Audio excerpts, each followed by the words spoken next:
अस्सलाम वालेकुम साथियों। बड़ी दुख भरी कहानी है और हर एक की इतनी दुख भरी कहानी है।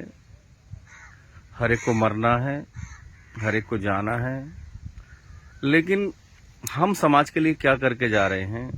हम समाज का कैसा हिस्सा है? क्या हम समाज के काम आने वाला हिस्सा है या सिर्फ खा पी के मरने वाला हिस्सा है? ये हमें सोचना है। दोस्तों, मेरे एक साडू थे इधर सेरिया में। सेरिया है इधर लालपुर कोसिका के पास में। परसों उनका इंतकाल हो गया। बेचारे छोटे से किसान थे, वही 20-25 बीघा वाले। तो जब खर्चा बढ़ा, एक बड़ा लड़का था, वो बेचारा पहले उनका डैर में तालाब में डूब के मर गया था। और 5 बच्चे हैं, 4 लड़की हैं, एक छोटा लड़का भी है। जब किसानी से उनका खर्चे पूरे नहीं हो रहे थे, तो उन्होंने बढ़ने के लिए या खर्चे पूरे करने के लिए, पढ़ाई के लिए कोसिका लालपुर में एक स्पेयर पार्ट्स की दुकान कर ली। लेकिन बड़े अफसोस की बात है कि परसों एक डंपर ने उन्हें रोन दिया और उनकी मौत हो गई। मौत सबकी होनी है भाई, सबको मरना है, कल मुझे भी मर जाना है। लेकिन यहाँ जो तीजे में मैंने देखा, मेरे होश उड़ गए और मैं इतना परेशान हूँ कि मैं निकल आया हूँ बाहर अभी तो, और अभी एक भी आदमी पूरे गांव का बिना खाना खाए वहां से वापस आया नहीं है। 14 पतीले, पूरे के पूरे 14 पतीले वहाँ बन गए थे। मैंने पूछा भी ये क्या है, तो बोले अभी और का भी इंतजाम है। और यकीन मानना, 200 आदमी सब नहीं थे तीजे में, पूरे में तीजा पड़ने के टाइम पे। लेकिन अब ऐसी भीड़ है, पता नहीं कहाँ से लोग आसपास से आए हैं। तो ये भी आका के उम्मती हैं, ये भी बड़े तगड़े आका के उम्मती होंगे, चीखते होंगे, चिल्लाते होंगे। और ऐसे ऐसे मौलवी हैं, ये लंबी दाढ़ियां, ये लंबे कुर्ते, और चीख चीख के तकरीरें कर रहे थे। अभी कर रहे हैं, मस्जिद में निकले हैं तो, कि जैसे कि जान दे देंगे। अबे तुम एक टाइम के खाने की कुर्बानी दे नहीं सकते, तुम इस्लाम के लिए जान दोगे? ऐसे लोग खाली बिरयानी नहीं खा रहे तीजे की, इस्लाम को खा रहे हैं। शेख सादी रहमतुल्लाह अलैहि से पूछा किसी ने कि अच्छे आदमी की पहचान क्या है, तो उन्होंने कहा अच्छा आदमी वो है जो किसी टूटे दिल को जोड़ता हो और जिसके दोस्त और नौकर पुराने हो, उसकी पहचान कर लो, अच्छा आदमी। और बुरा आदमी कौन है? तो बुरा आदमी वो है जो किसी की मजबूरी का फायदा उठाता हो और मैयतों के खानों का इंतजार करता हो। तो ये तो गिद्दी हुआ ना, कोसता है इस चीज के लिए, ये मर जाए तो मुझे खाना मिलेगा।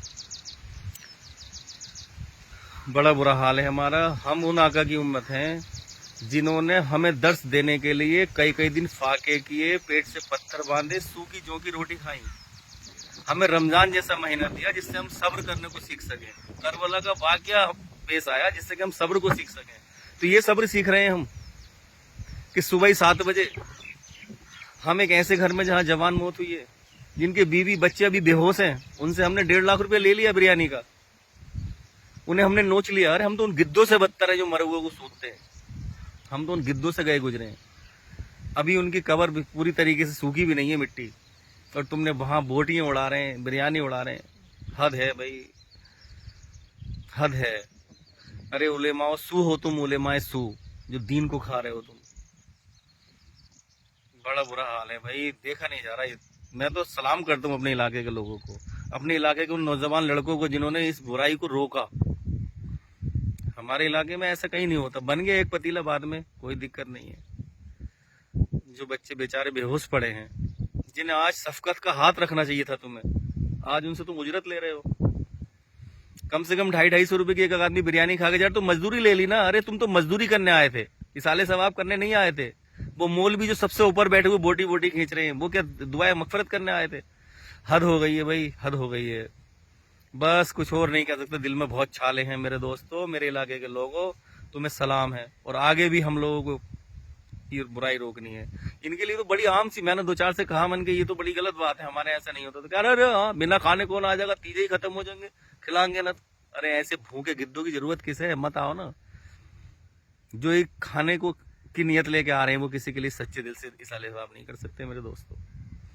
मेरे दोस्तों क्या बताऊं, आपको भी लगेगा कि पता नहीं क्यों ऐसा करने लगे, लेकिन ये वो गिद्ध हैं और ये उलेमाए सुबह उलेमा है जिनका पेट ही मजहब है, पेट ही ईमान है, और पेट ही इनके लिए सब कुछ है। बाकी तो बातें हैं, अपनी दुकानें चला रहे हैं ये मौलवी तकरीरें कर करके। अरे एक तकरीर पर अमल करके दिखाओ, एक तकरीर पे भी। अल्लाह के रसूल ने ऐसे खाने खाए जैसे तुम टूट के पड़ रहे हो पागल कुत्तों की तरह। कफन नोच रहे हो एक तरीके से उन बेहोश से बच्चों का। वो बेचारी बेवा जो अंदर इद्दत कर रही है बेचारी, उनसे तुमने 1.5 लाख रुपया वसूल लिया और तुम पागल कुत्तों की तरह खाते फिर रहे हो। धिक्कार है ऐसे ऐसे लोगों पर, धिक्कार है। सलाम उन लोगों को जो इस प्रवृत्ति को रोक रहे हैं।